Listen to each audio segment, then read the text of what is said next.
الحمد لله نحمده ونستعينه ونستغفره ونؤمن به ونتوكل عليه ونعوذ بالله من شرور أنفسنا ومن سيئات أعمالنا من يهده الله فلا مضل له ومن يضلله فلا هادي له أما بعد فأعوذ بالله من الشيطان الرجيم بسم الله الرحمن الرحيم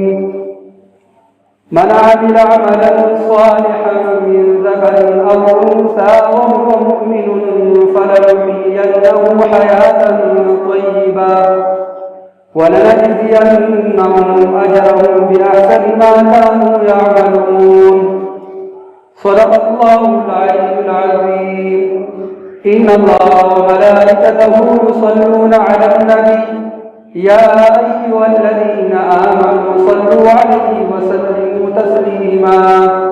اللهم صل على سيدنا ومولانا محمد وعلى آل سيدنا ومولانا محمد وبارك وسلم عليه زمانية منذ ساسو دوران دي قرآن مجید جو آیتی مبارکہ تلاوت پڑھو ددبی آیتی مبارکہ پڑھنا کی جو دودری خبری عرض کو اللہ رب الجلال دی اول ماتا قصدہ غیرتا سطول مسلمانان تا پور دا عمل کو توفیق در نصیب کی عزت مندو اللہ رب الجلال ارشاد فرمائی چاچی عمل صالح وقلو من عمل عملا صالحا من ذكر أو أنثى وهو مؤمن فلنحيينه حياة طيبة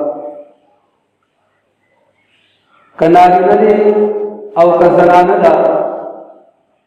فدوی کی چی چاہم عمل صالح وقو دوی لگا مونگا بہترین زندگی ورکو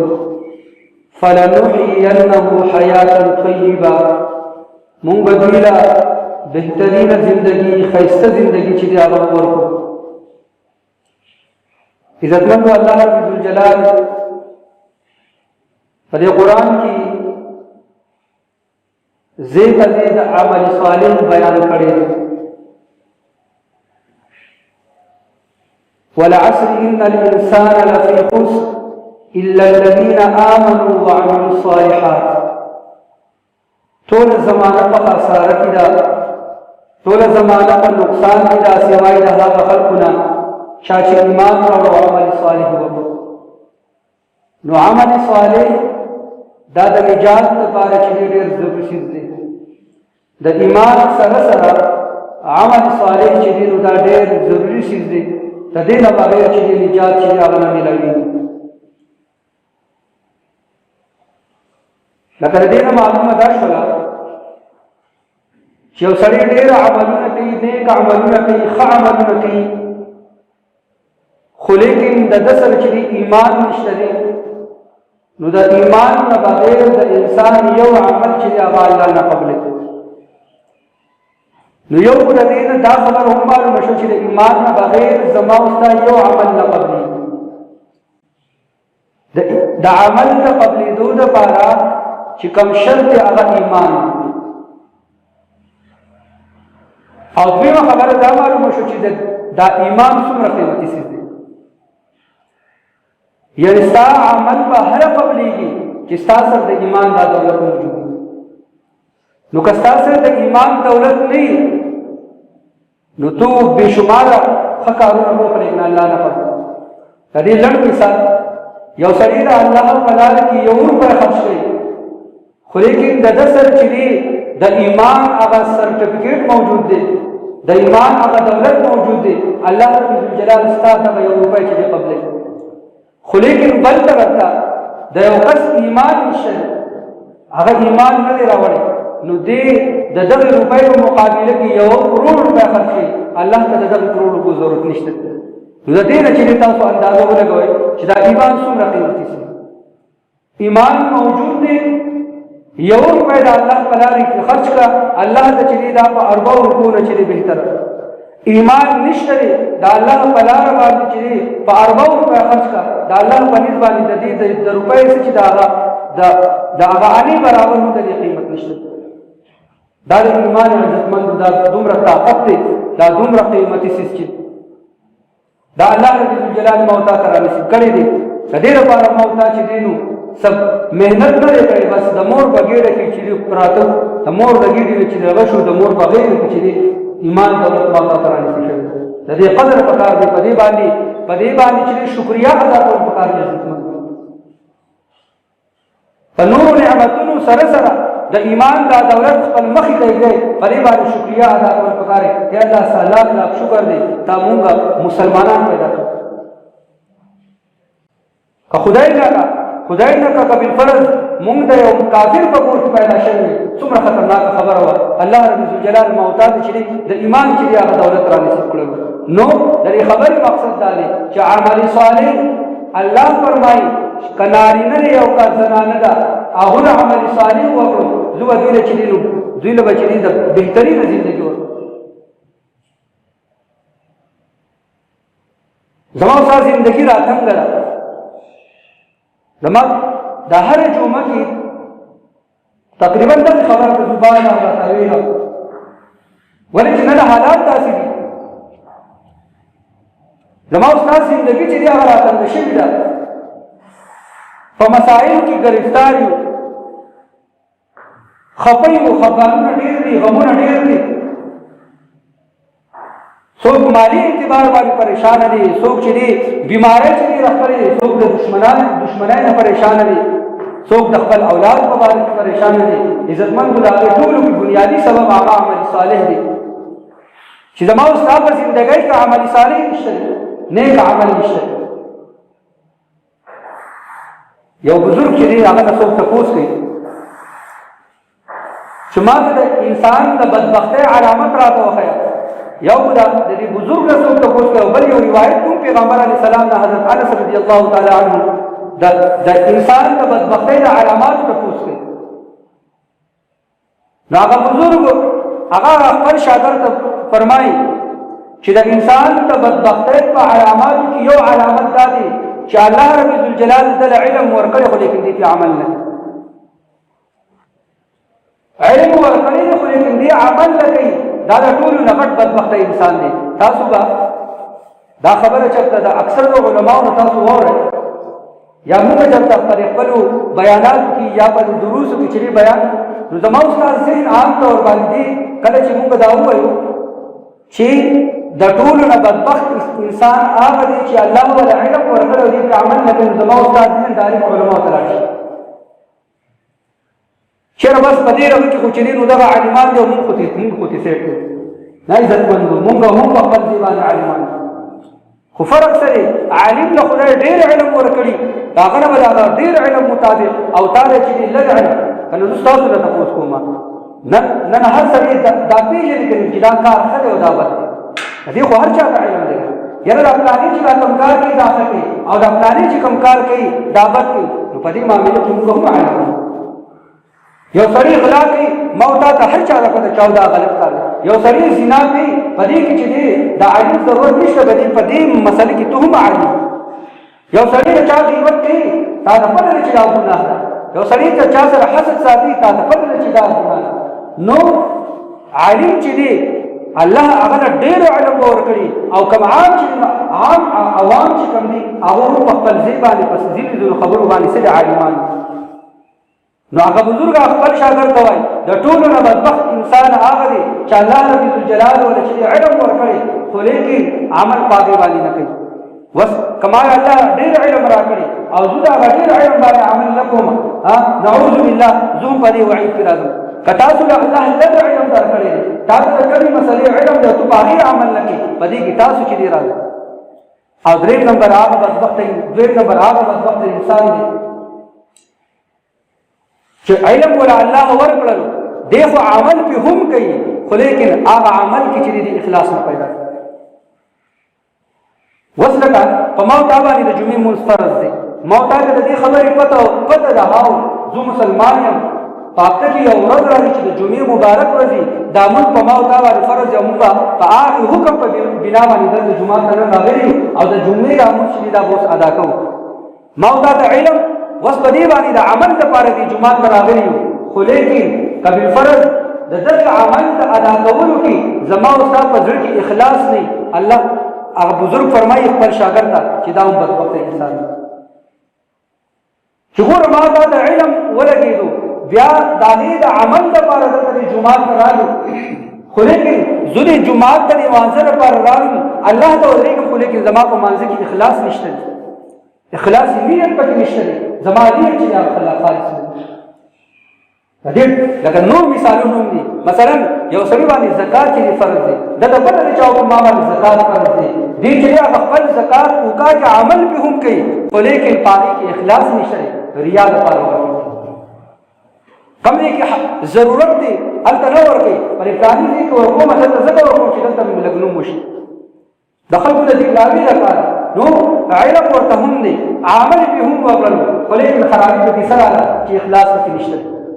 نو پیغمبر علیه السلام فرمایي او دغه بزرګ دا چې د ټولو نه بدبخت انسان دی او درېم نمبر عزتمند بدبخت هغه انسان دی چې دغه چې دی یو روحاني مجلس هغه میلاو شول دغه څنګه د علماو یو مجلس دغه میلاو شول دغه یو دینی ماحول چې هغه میلاو شو او د چې د هغه دینی ماحول د چې د هغه دینی مجلس د چې د هغه علماو د هغه مجلس قدر ونه کړ دا ټول نه بدبخت انسان دی موږ اکثر په داسې مجالسو کې کینو داسې په تبلیغي مراکزو کې یا د تبلیغي گشتونو کې یا په تبلیغي بیاناتو کې یا د علماو په مجلسونو کې د دیندار خلکو په مجلسونو کې خو کینو خو لیکن د هغې قدر ما ورته نه کوو هغه برای انعام چې هغه کینو که بالفرض ما ورته یو مجلس ته لاړ شو چېرته یو پروګرام وي یاره پلاني عالم راغلی دی او هلته چې دی نو هلته به لاړ شو چې کلک ولګو او که بالفرض ما ورته لاړو هم شو هغه باید هلته کینو په هغه مجلس کې کینو خو لیکن که یو څو ورځې پس رانه څوک تپوس وکړي یاره تاسو فلاني ځای ته څه له تللي وئ بیا زما استاد یې یاره بس هغسې لږ چکر ولګولی وو نه عزتمند وو که ته د یو عالم مجلس ته ځې که ته یو دیني ماحول ته ځې که ته یو دیني مجلس ته ځې په زړه سره چې د هغې احترام وکړه په زړه سره چې د هغې قدر وکړه الله رب الجلال به د دغه عزت د دغې قدر د دغې احترام په بدل کې به ستا زندګي چې دی هغه به بدله کړي نو دا خو هغه بزرګ چې هغه خپل شاګرد ته فرمایي او حضرت انس رضی الله تعالی عنه پیغمبر علیه السلام له دغه شان تپوس کړی چې ما ته د انسان د بدبختۍ علامات وښیه پیغمبر علیه السلام ورته یو علامت دا وښیي چې بدبخته دی هغه انسان چې د ده د سترګو نه چې دی اوښکې جاري نه شي د انسان د سترګو نه چې دا دته وعظ او نصیحت کېږي او په دغې باندې یا دغه شان کې د الله د عذاب نه د الله د عذاب په اورېدو باندې د ده د سترګو نه چې دی اوښکې جاري نه شي دا همره ټولو نه بدبخته انسان دی اکثر خلک وایي که نه یاره زه ډېر سخت یم ما د جلال راځي عزتمندو دا هم د بدبختۍ علامات دي او دویم علامت د بدبختۍ دا د پیغمبر علیه السلام فرمایي چې د ده زړه چې دی د ده زړه چې دی هغه نرم نه شي عزتمندو چې ستا د مخې د الله د یېرې خبرې کېږي یا ستا د مخې د الله د دین خبرې کېږي ستا د مخې د جنت خبرې کېږي ستا د مخې د جهنم د یېرېدو خبرې کېږي ستا په زړه باندې څه اثر نه پرې باسي عزتمندو دا هم د بدبختۍ علامت ځکه چې دا زړه رپېدل دا زړه چې دی یېرېدل او دا زړه نرمېدل دا الله فرمایي وجلت قلوب دا د متقیانو صفت بیان کړي وزادتهم ایمانا څوک چې داسې د الله د دین خبرې اوري څوک د جنت او د جهنم تذکرې اوري د هغې سره چې د دوی ایمان چې هغه تازه کېږي تاسو به دا کیفیت د کوم خلکو چې الله رب الجلال ول دا یو نعمت ورکړي چې دی د الله د دین خبرې اوري دی د جنت تذکرې اوري دی د جهنم تذکرې اوري دی چې دی د نیکو او د عمل صالح متعلق بیان اوري د انسان باندې چې یو عجیبه غوندې کیفیت چې دی تاري کېږي د ده دا زړه داسې ورپېږي نو په دې باندې شکریه ادا کول پکار دي خو که بالفرض په ده باندې اثر نه کېږي په دې باندې اثر نه کیږي نو په دې باندې یریدل پکار دي ته الله نه معافي غوښتل پکار چې یا ته زما زړه دومره صبر دی په ما باندې نه نصیحت چې اثر کوي نه را باندې د دین څخه خبره اثر کوي نه را باندې نور څه وعظ او نصیحت چې هغه اثر کوي دا چې پیغمبر علیه السلام فرمایي چې دا بدبخت انسان دی نو دغه شو او دریم دا چې اوږده امیدونه ساتل اوږده امیدونه ساتل بیا د هغې لپاره چې مال او دولت چې جمع کول زه به دا کوم عزتمند پیغمبر علیه السلام فرمایي دا ټول نه بدبخته انسان دی غټ امیدونه ساتل دا هارون رشید زمانه کې یو سپین ږیری و هارون رشید ورسره چې دی وایي ډېر ګپ شپ لګول او طبیعت ورسره لګېده اکثر بزرګانو مشرانو سره چې دی د خلکو ډېر مینه یې محبت یې ځکه پخواني خلک یې د هغوی چې دی نو سادهګان خلک یې نو هارون رشید چې دی نو د هغه بابا نه تپوس وکړو چې بابا د کوم ځای نه راځي یاره چې کله ما هغه پلاني سره چې دی نو یو ځای مې ترې واخیستلو او په کرایه باندې مې ترې واخیستلو نو هارون رشید ورته وایي او د بابا عمر چې دی 80 کاله نو هارون رشید ورته وایي چې د څو کالو لپاره هغه ورته چې د 80 کالو لپاره د 80 کالو لپاره چې ما دې هغه پلاني ځای په کرایه باندې ونیولو نو هارون رشید بابا ته وایي چې دې څه مه وایه چې ما چې دی نو د 80 کالو لپاره په کرایه باندې بلکې دا ووایه چې ما د الله سره چې دی نو یو الله چې ما ته یو سرټیفیکېټ راکړو چې بس تا ته د 80 کالو پورې چې دی نو مرګ راغلی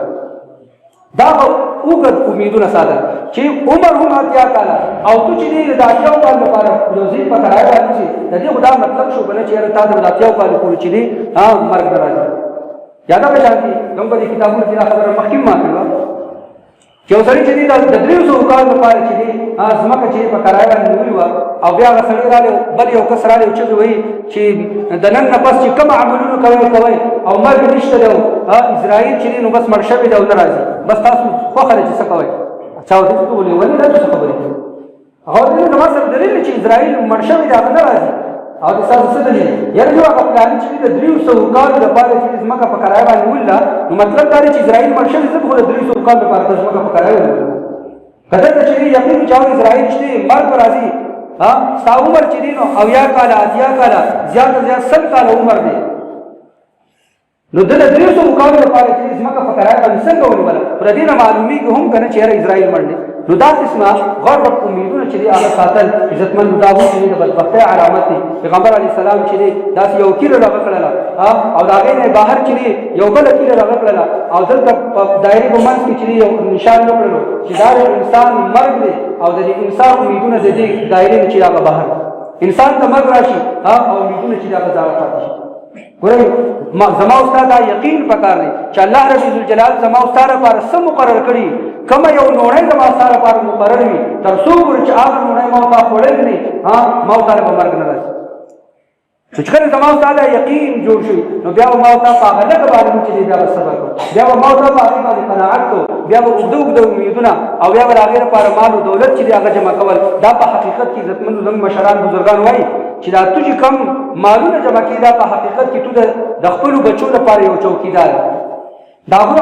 هغو چې کومه برخه ده تو د هغې لپاره چوکیداري کې د هغې چې دی نو بس یو چوکیدار هغه ساتي تو به دې مړ شه دغه مال به دې بیا دې بچو ته پاتې شي نو دغه اوږده امیدونه عزتمندو ځان ساتل دغه شانتې چې دی